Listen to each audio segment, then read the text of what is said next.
Hello, everyone. Hope you had a wonderful and profitable trading week this past week, and I wish you, of course, another profitable green trading week as we head into another one. So, dollar here on the weekly time frame view, still looking at downside pressure. However, we are kind of in the middle of things, and what I mean by that is looking at my fib levels, which is what I like to rely on as far as my own personal roadmap.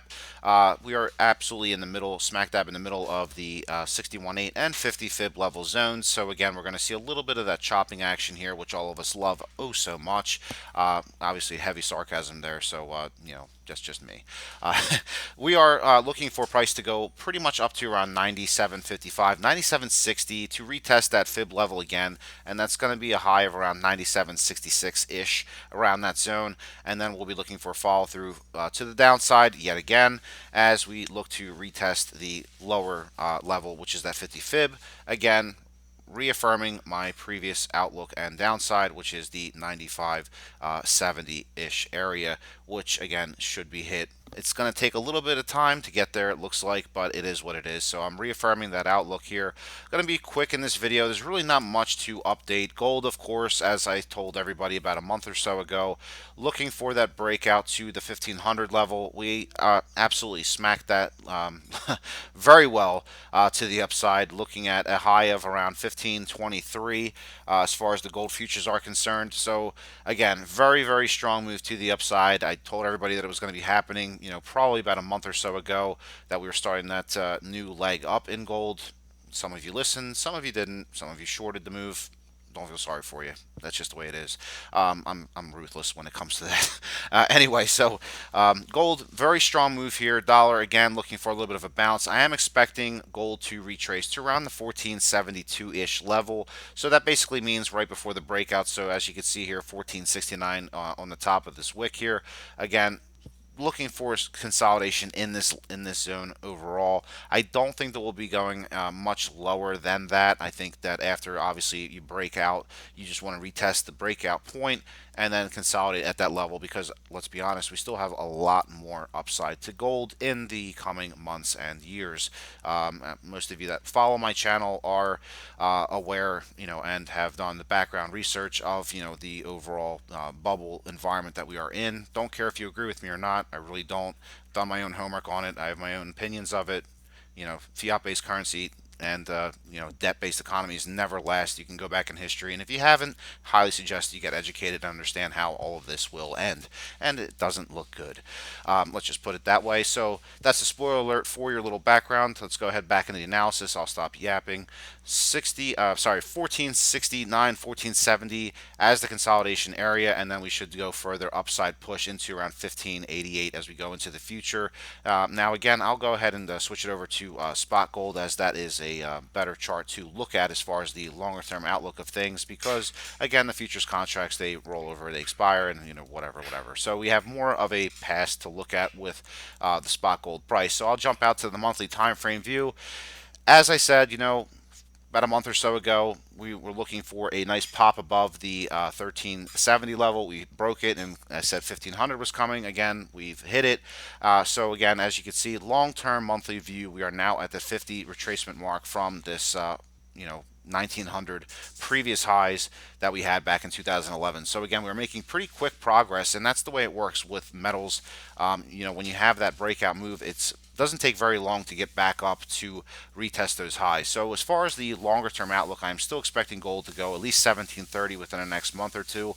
And then after that, we should start smacking and breaking above that 1900 level. I honestly think, and this is my personal opinion, again, you can agree with it or not, I still think that, after a nice lengthy consolidation like this and another wave to the upside here, we should be seeing gold 2000 plus, 2500, probably a very easy target to be met. I think we'll probably even exceed that, maybe even hit close to 5,000 per ounce, maybe even higher. I don't know. When you have, and some of you are not going to like this statement, but it's okay. Again, my personal opinion versus yours. Everybody's entitled to one. When you have electronic currency such as Bitcoin that's valued at more than the price of gold, which again, Bitcoin is worth zero in the global power outage, which again is very possible and probable. You may want to rethink, just whatever it is. We can have a sidebar conversation on that. Gold definitely is the place for me, as well as my members. We're looking at gold, silver, palladium is obviously there as well. Looking at further upside moves, going to be explosive over the coming months as we are now in the next leg of this upside bull market. So again, gold very good, very positive. Again, 1470s, looking at retesting those 1520s, and then again we'll be looking at near-term test of around 1578, which is the 61.8 fib level here.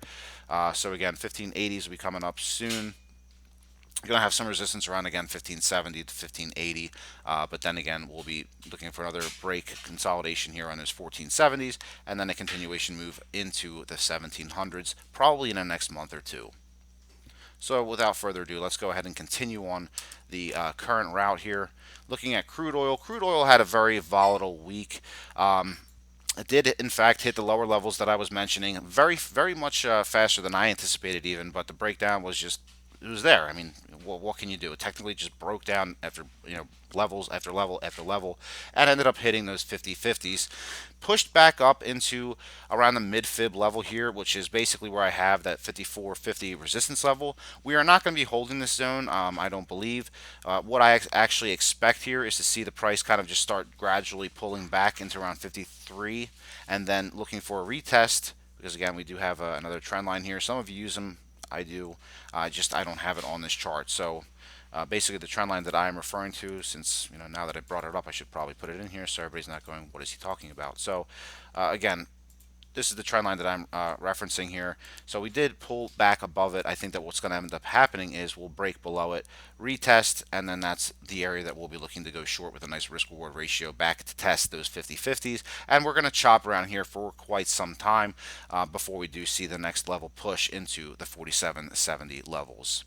And that's basically what I see for crude. It's just going to be pretty violent chopping around within this wedge. So again, probably best to avoid it until you see a break below or upside. I mean, I could be wrong. Don't really see that happening, but again, looking for that retest of the 53 level, failure at that 53.50s, and then looking for downside push again into those 50.50s. Natural gas, finally, last one on our bucket list as far as all of my subscribers are concerned. Again, is natural gas bottomed out here? It's possible. Okay, so it's kind of complicated the way I'm looking at it right now. Near term wise, it may have bottomed out. That's what I'll say. So still looking for, again, just to kind of refresh everybody's memory who might be new to the channel, still looking for lower level 190s to be hit. We do have some nice wicks back here around the 195 to 190 area. I think that that'll be the trigger point for a pretty aggressive bullish move to the upside when we break that two level down into the 190 193 level.